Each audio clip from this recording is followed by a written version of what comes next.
Ya estamos de vuelta en la primera emisión de Imagen Informativa y saludo en la línea telefónica al expresidente de la República, Felipe Calderón. Hola Felipe, ¿cómo estás? ¿Qué tal, Pascal? Qué gusto saludarte. Buenos días a ti y al auditorio. Bueno, pues una situación sin precedentes en la relación México-Estados Unidos, complicándose cada día al parecer, a juzgar por las posiciones públicas del presidente Donald Trump a través de Twitter y por otros medios. ¿Hacia dónde va esto, en tu opinión, Felipe? Bueno, creo que lo peor puede estar por venir, Pascal, pero también nos permite articular una posición mucho más estratégica que haga que hacia el mediano plazo y hacia el largo plazo sobre todo, las cosas puedan cambiar y deban de cambiar, ¿no? Evidente, mira, yo defino a Donald Trump como un hombre que está atrapado por su lengua. Aprovechando el sentimiento de temor que existe entre el americano medio, el blanco americano, basó su campaña construyendo el argumento de la amenaza que constituimos todo lo que viene que de fuera, digamos los extranjeros y lo extranjero, las personas y los productos. Y por eso tuvo un discurso tan exitoso en materia anti-inmigración y tan exitoso en materia anticomercio. Y llevó a la concreción de que tenía que castigar a los mexicanos porque hemos sido, según el discurso, aunque no nos haya mencionado explícitamente, según su discurso de inauguración de toma de posesión, como la nación que ha progresado a costa de los americanos y que les hemos robado su desarrollo y su empleo. Su lengua le hizo decir que había que construir un muro, lo cual no es novedad, lo empezó a construir Bush padre, luego Clinton, el propio George Bush hijo, con el apoyo del Senado, incluyendo el voto de Obama, lo tradujo a ley en 2006, y ahora pues él mismo, Trump lo refrenda. Eso no es la novedad, ni siquiera es el peligro, honestamente, es lo más escandaloso, pero no es el peligro, sino que el tema crítico es que quiere hacernos pagar a la mala, a lo gandalla a los mexicanos. Y ya lo dijo y está viendo cómo puede cumplir su promesa de campaña, porque sabe que de no hacerlo, el costo político en su cada vez más reducida base electoral será enorme. Y la otra es que castigaría productos, no de todo el mundo, porque este hombre es lo suficientemente cobarde para no enfrentarse realmente a Rusia, para no enfrentarse realmente a Europa, ni siquiera a Canadá y tibiamente a China, sino para enfrentarse a México porque sabe que somos el que está más cerca de él y el más débil. Es un buleador nato. Y ahora no haya cómo hacer cumplir su propia profecía. Está atrapado por su lengua y lo que tenemos que hacer es erosionarle la base de apoyo que le queda en los Estados Unidos para que la propia presión política, no solo en el área internacional y diplomática, sino interna, lo haga rectificar. Tendríamos que estar, por ejemplo, señalando los sectores de la economía estadounidense que se benefician del tratado y que podrían verse afectados en caso de que Trump, de alguna manera, pues ponga piedras en el camino de la relación comercial. Pues ya no solo señalando, ahora sí que eso fue la película de ayer, ¿no? Hay que hacerlo, desde luego, hay que insistir, hay que hacer un trabajo enorme, aunque nos cueste dinero, en lugar de pagarle a los medios, ahora sí que sin agraviar a los presentes. Hay que gastar en relaciones públicas en Estados Unidos para modificar o sensibilizar esa parte de la opinión pública americana en términos de la importancia de la relación con México, los sectores que se verían afectados, como bien dices, de una reducción del comercio, ya no digamos una cancelación, lo que aportan los migrantes mexicanos y de todo el mundo a la economía de Estados Unidos, pero, insisto, eso ya es de ayer. Ahora hay que estar atentos, yo creo que el trancazo viene, este hombre está loco y va a tratar de pasar de las palabras a los hechos. Lo que viene ahora es la imposición concreta de aranceles o bloqueos económicos hacia México. Bueno, lo que sigue ahora es cómo establecer, cómo poner, incluso siguiendo las reglas del tratado, sin violar ninguna norma, cómo establecer una retaliación efectiva una retaliación, como como si ves el diccionario, significa revancha, significa retaliar, es decir, aplicar la ley del talión, del ojo por ojo, diente por diente. Y no debe ser un escopetazo a lo tonto. Allá en Morelia se dice de otra forma, pero bueno, no tiene que ser simplemente una tarifa que si nos pone el 20% productos mexicanos, 20% productos americanos. No, hay que pegar tiros de precisión en los sectores más sensibles y en las bases electorales más duras de Trump. Pienso, por ejemplo, en los productores de maíz amarillo o de soya de los estados de Kansas, por ejemplo, y de todo el centro, la parte central de Estados Unidos. El Corn Belt, como se llama allá. Exactamente. Pienso en las bases duras de Trump, incluso buscar casos simbólicos de trabajadores, de lo que se llaman electores o trabajadores de cuello azul o de cuello rojo, perdón, los rednecks, que paguen o que asuman visiblemente consecuencias de la cancelación o reducción del comercio con México, empresas o fábricas que tengan que despedir trabajadores porque sus exportaciones hacia México o se reducen o se cancelan. Y eso no implica darnos un tiro en el pie. Si nosotros, por ejemplo, ponemos un arancel general a las autopartes americanas, lo que haremos es que nuestros coches que exportamos, sí, a Estados Unidos, pero también a Alemania, a España, a Japón, a Asia, a América Latina, a Colombia, Brasil, etcétera, pues nuestros coches también van a perder competitividad, ¿no? Vamos a hacer tiros de precisión como ya hicimos alguna vez cuando los americanos trataron en el Congreso de bloquearnos ciertas partes del tratado vinculadas a los acuerdos de transporte. Hicimos medidas retaliatorias sobre más o menos, no sé si 90 o algo así, 120 productos americanos en 35 estados de la Unión Americana, que obligaron los propios constituents que afectamos, los que producían manzana en el estado de Washington, los que producían pistache en California y otros estados, los que producían lácteos, quesos en Filadelfia, etcétera, a obligar a sus propios congresistas radicales a bajarle 3 rayitas, a cambiar de tono. Creo que esas cosas hay que hacer. Y además poner sobre la mesa, Pascal, toda la análisis de toda la relación con Estados Unidos. Es decir, Trump a lo mejor no entiende, pero alguien en su equipo sabrá que es vital para Estados Unidos y para los temas de seguridad interior del Homeland Security tener un país vecino al sur de la frontera con los 1,000 kilómetros de frontera que colabore, que apoye. Y México puede decir, pues bueno, pues hasta aquí llegamos. Y habrá gente que le haga entender a Trump que eso es muy costoso para ellos. Sí, claro, el agandalle puede ser mayor de su lado, pero no van a ir a ninguna parte enemistándose con México o perdiéndonos como aliados. Y lo mismo en materia de crimen organizado y de narcotráfico. Habrá que frenar o poner a negociar o usar estos elementos de colaboración tan importantes para entender que este señor que dejó, la campaña ya quedó atrás y que no se puede jugar así como hacía la política internacional. ¿Cuál es el peor escenario que enfrentamos? ¿Qué es lo peor que pudiera hacer en su condición de presidente de Estados Unidos Donald Trump? Realistamente creo que sería esta imposición de aranceles. Ni siquiera el muro, ¿eh? Yo francamente creo, Pascal, que el muro es importante, es ofensivo, es indigno, es un acto hostil, pero no es lo que nos afecta medularmente. Ya la migración neta de trabajadores mexicanos hacia Estados Unidos es negativa, es decir, son más los que regresan que los que se van de México. De Centroamérica todavía es muy, muy activa, pero no de México. Y entre otras cosas, por las cosas malas, Obama también fue muy duro en la deportación de mexicanos, pero también hubo más oportunidades de trabajo y de escuela en México. Creo que lo duro viene de la parte comercial y es esta imposición de aranceles que anuncia. Ahora, no lo puede hacer Pascal de sus pistolas. Hay reglas, hay leyes.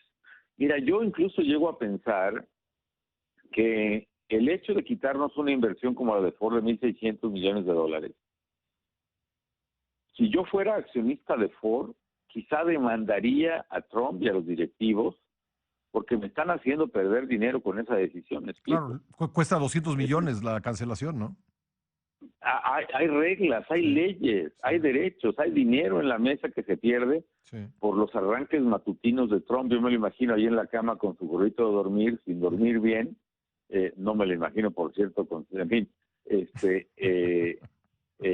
y tuiteando, ¿no? Pues pobrecito, la verdad es que debe estar, de por sí es tan ocioso ir leyendo insultos y referencias en tweet como para hacerlo como presidente de Estados Unidos en la madrugada todos los días, ¿no? Sí. Pero bueno, mi punto es que deja una potencial demanda de las afectaciones que está provocando a la economía real.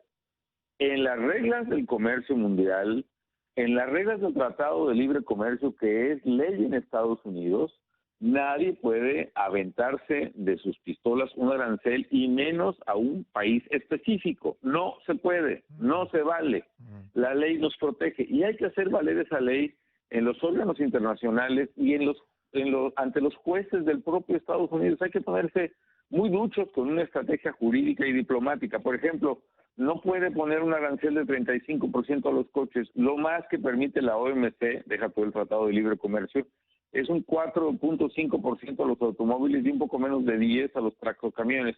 Nada más, defendámonos jurídicamente, defendámonos con retaliaciones comerciales súper dirigidas al ámbito político. Hay también quien dice, vamos a organizar marchas de protesta de mexicanos en Estados Unidos. Está bien, de mexicanos en Estados Unidos está bien, pero cuidado, porque si lo que acabamos es rompiendo cristales de la Torre Trump o de cualquier negocio en Nueva York o en Los Ángeles o en Chicago, va a ser contraproducente. Lo único que vamos a hacer es exacerbar el sentimiento anti-inmigrante y anti-mexicano que despertó Trump en la campaña. Y aquí también tenemos que revisar nuestras propias estrategias, Pascal. Yo creo que esta política, por ejemplo, de The Wall enchilada, que fue puesta y llevada adelante en tiempos del presidente Fox y Jorge Castañeda, que parecía muy audaz y muy simpática y pues muy macha, digamos. Tampoco fue tan positiva porque ni terminamos de avanzar en la reforma migratoria integral, sino que no solo perdimos los apoyos republicanos que teníamos, como el de McCain, por ejemplo, sino que se fue generando en un momento de crisis económica en Estados Unidos un sentimiento en el americano blanco medio de estar bajo la amenaza migratoria. Es decir, oye, estos tipos que están aquí por millones quieren ser ciudadanos, es decir, americanos. A mí el presidente Bush alguna vez me dijo, presidente, ya no puedo seguir apoyando con el Partido Republicano en el Congreso la reforma migratoria. Y me explica, es que, como tú sabes, hubo una marcha el domingo pasado donde participaron cientos de miles de personas demandando la reforma migratoria que incluía el otorgamiento de ciudadanía americana. Y yo no puedo, me dicen mis colegas en el Congreso, apoyar una reforma que demanda la ciudadanía americana para ciudadanos que protestan en Washington con banderas de México. Claro. Sí. Y ahora, los inmigrantes mexicanos realmente querían la ciudadanía cuando tomaron la decisión valiente de irse a Estados Unidos. No, nuestra gente quería trabajar, quería ganarse unos dólares, quería poder ir y venir a Estados Unidos, no quería irse a vivir permanentemente, no quería dejar a sus hijos, no quería dejar a su esposa, no quería dejar a sus padres, no quería dejar su tierra, quería trabajar nada más. Que son mexicanos que no solo votan y quieren votar por un mejor gobierno en México, y tendremos esa oportunidad en el 18, sino que también van al estadio de Estados Unidos con su camiseta verde. O sea, lo que tenemos que entender es que esta estrategia tan ocurrente y quizá prometedora de votos para que las llevaron a cabo, no necesariamente nos generó el mejor ambiente en Estados Unidos. Al contrario, nos generó un sentimiento de miedo ante los mexicanos, de invasión de los mexicanos, que Trump lo aprovechó muy bien. Sí. Mira, yo he escuchado en las conferencias que doy gente de muy alto nivel en Estados Unidos, esta especie, digamos, americano blanco protestante, el WAC, digamos, que me decía en campaña que iban a votar por Trump Y yo le decía, oigan, pero este tipo está loco. Pues sí, sí tiene razón, presidente, pero él va a ser duro en materia de migración, en materia de migración. Oiga, pero es que este es un tipo, es un acosador sexual probado. ¿Cómo es posible que Estados Unidos tenga un presidente así? Sí, qué vergüenza. Pero él va a ser duro en materia de migración. He's going to be tough on immigration. Y no va a construir el muro, no se puede, toma años, ya lo han intentado. Sí, sí tiene razón, que no lo construya, pero él va a ser duro en inmigración. La campana que detonó el voto contra Trump, a favor de Trump, perdón, fue el tema migratorio. Y este sentimiento de amenaza. Nosotros que tenemos que desarticular esa base electoral, Pascal, y no va a ser con actitudes de envalentonamiento agresivo como las que algunos han puesto en práctica o han sugerido. Oye, y por último, ¿qué te pareció la cancelación de la visita del presidente Peña Nieto a Donald Trump? Estuvo bien, pero honestamente creo que fue un poco tardía. Qué bueno que el presidente no fue, hay que agradecérselo. Pero creo que para la próxima vez no hay que dejarle a Trump la oportunidad que nos cancele algo que nosotros realmente debimos haber cancelado antes, o que de hecho ya estábamos cancelando, pero por no anunciarla a tiempo, le dimos la oportunidad a este señor de quedarse con parte del mérito de una decisión que debió hacer a nuestro favor. Pero evidentemente no está el horno para bollos, no iba a terminar bien en esa visita, ¿no? Porque una de dos. Bueno, si el presidente iba, Sí. tenía que cantarle a Trump en sus narices y frente a la prensa que los mexicanos no íbamos a pagar el muro. Y una de dos, o Trump se quedaba ahí callado, y entonces era una victoria nacional, pero es evidente que no se iba a quedar callado. Este hombre es esclavo, está atrapado por su lengua. Hay ciertos personajes de la pintoresca política mexicana que Les pasa lo también mismo. se atoran por la lengua frecuentemente, pero este hombre está atorado por su lengua y natural, como ya lo dijo en campaña que los mexicanos íbamos a pagar el muro, y como eso fue su leitmotiv, pues tendría que haberle contestado más duramente al presidente Peña si ese fuera el caso, y eso nos iba a meter en una espiral pues francamente estúpida. Entonces yo no le veía salida en este momento a una reunión así, que bueno que se canceló. Ojalá se hubiera cancelado un poco antes, porque como señaló Margarita en su tuit ayer, el vacío que se generó antier fue llenado con el tuit de Trump la mañana del día siguiente. Pues Felipe Calderón, muchas gracias por estos minutos. Es un tema que apenas comienza. Creo que habrá que volver sobre él muchas cosas y es muy grato contar con tu participación para comentarlo. Igualmente, Pascal, si me permites un último Por comentario, supuesto. creo que hay mucho que hacer, creo que podemos salir adelante en el mediano plazo. En el corto plazo habrá que citar a un viejo panista que decía: lo bonito de esto es lo feo que se está poniendo. Pero en el mediano plazo y largo podemos salir bien si actuamos con mucha determinación, con mucha firmeza y con mucha inteligencia. Pero también creo que ha llegado el momento, Pascal, en términos históricos, de que México se plantee cómo puede ser el desarrollo sin la dependencia tan drástica de Estados Unidos. Y nos va a costar trabajo. Es decir, nos va a costar trabajo dejar a un lado la demagogia, cerrar el déficit, dejar de estar regalando televisiones y tractores y el agua. Nos va a costar trabajo ser responsables, nos va a tocar trabajo enfrentar a los maestros que no dan clase en lugar de regalarles 3,000 plazas como hizo Buratito ahí en Oaxaca. Nos va a costar trabajo también entender que no hay futuro sin Estado de Derecho, que nadie puede meterse en doble fila sin consecuencias, que nadie puede bloquear una carretera sin consecuencias, que nadie puede robar, secuestrar o extorsionar sin consecuencias, que nadie puede ser gobernante y no hacer nada con la ilegalidad sin consecuencias. Nos va a costar, pero quizá llegó la hora de que México rediseñe sus próximos 200 años de historia por la ruta difícil, escarpada, pero inevitable de el orden, la justicia, la legalidad y la democracia. Pues muy bien, Felipe. Oye, ahora sí, por último, tú que eres fanático del fútbol americano, ¿halcones o patriotas en el Supertazón? Ay, mira, me pones en un predicamento, mi querido Pascal. Como tú sabes, yo viví en Boston en dos épocas maravillosas de mi vida, cuando estudié la maestría en Administración Pública Sí. y cuando fui de fellow, de profesor visitante, digamos, a Harvard nuevamente. Y obviamente soy seguidor de los Patriotas. Creo que es un gran equipo que tiene además un gran presidente, Bob Kraft. Pero este tema de el quarterback apoyando a Trump, pues francamente me hizo cuestionarme radicalmente mis aficiones de fútbol americano. La que sabe en la casa de fútbol americano es Margarita. Yo soy un poquito villamelón ahí Le vamos a y preguntar también. le voy a preguntar a quién le vamos el domingo. Pero Bueno, de mi reacción primitiva inicial sí. afectiva es por los Patriotas definitivamente. Muy bien, Felipe Calderón, muchas gracias por estos minutos. Al contrario, Pascal, buenos días. Gracias, buenos días.